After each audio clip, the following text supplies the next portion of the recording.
जय श्री कृष्ण। भगवान कृष्ण अर्जुन को समझाते हुए कह रहे हैं कि एक क्रिया होता है, एक कर्म होता है और एक कर्म योग होता है। जैसे एक शिशु बच्चा होता है, फिर जवान होता है, फिर बूढ़ा होता है। उसे कर्म नहीं करना पड़ता है बदलाव करने के लिए, वो अपने आप क्रिया हो रहा है तो बड़ा हो गया। जैसे गंगा जल का पानी बह रहा है और उसमें कोई डूबकर मर गया या वो किसी के सिंचाई के काम में आ गया, तो गंगा का कोई दोष पाप नहीं लगता है। वो निरंतर अपना कर्म कर रही है गंगा। ठीक उसी प्रकार हमारे मन के अंदर किसी कर्म को करने से पहले हमारी इच्छा होती है, जो इससे हमें फल प्राप्त हो, वो कामना बन जाता है। जो निस्वार्थ कर्म नहीं होते वो कामना बन जाता है, चाहे वो किसी प्रकार का भी कर्म हो। और कामना इतना जटिल बुद्धि है कि समाप्त ही नहीं होता।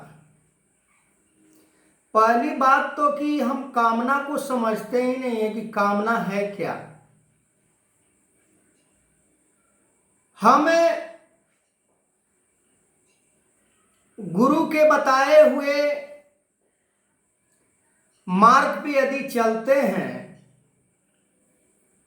तो हमारे मन के अंदर कोई कामना नहीं रहेगी। हम गुरु के मार्ग से यदि भटक जाते हैं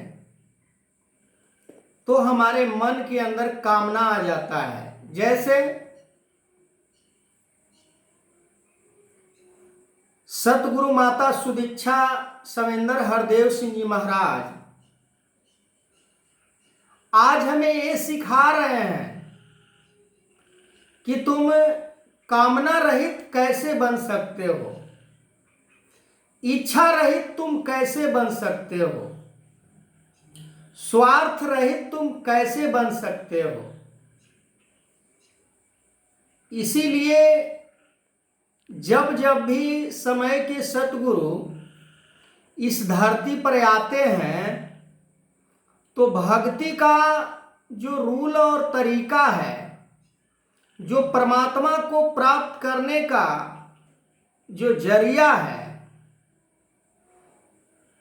जो कर्म है,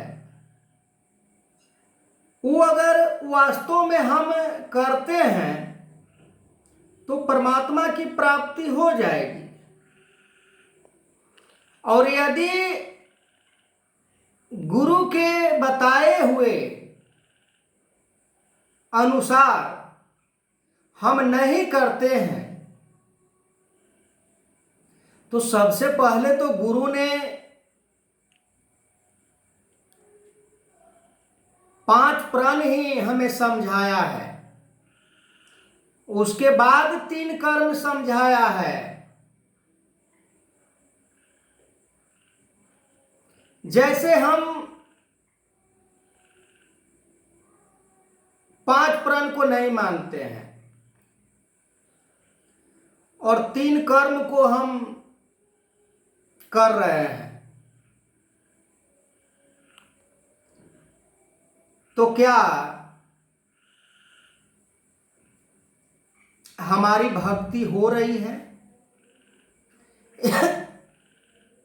यदि बीज को, किसी भी बीज को मान लेते हैं XYZ, किसी भी बीज को हम यदि पत्थर के ऊपर, शिला के ऊपर या बंजर भूमि के ऊपर हम उस बीज को अगर गाड़ देते हैं, रोप देते हैं, उसे डाल देते हैं, तो क्या वो बीज अंकुरित हो जाएगा? नहीं होगा। यदि वो अंकुरित हो भी गया किसी नमी के वजह से कारण, वो क्या एक पौधा वास्तव में बन सकता है? नहीं बनेगा। क्यों? क्योंकि उसके अंदर निरंतर जो नमी होना चाहिए जड़ के अंदर, वो उसे कंटिन्यू नहीं मिल पाएगा, क्योंकि पत्थर है, वो मिट्टी नहीं है। ठीक उसी प्रकार यदि भक्ति को हम विस्तार करना चाह रहे हैं, भक्ति के द्वारा हम परमात्मा को प्राप्त करना चाह रहे हैं, तो ये जो 5 जो प्राण है, 5 प्राण, यहीं से भक्ति का शुरुआत होता है। यदि हम ऐसा करते हैं, 5 प्राण को यदि हम मानते हैं, तो भक्ति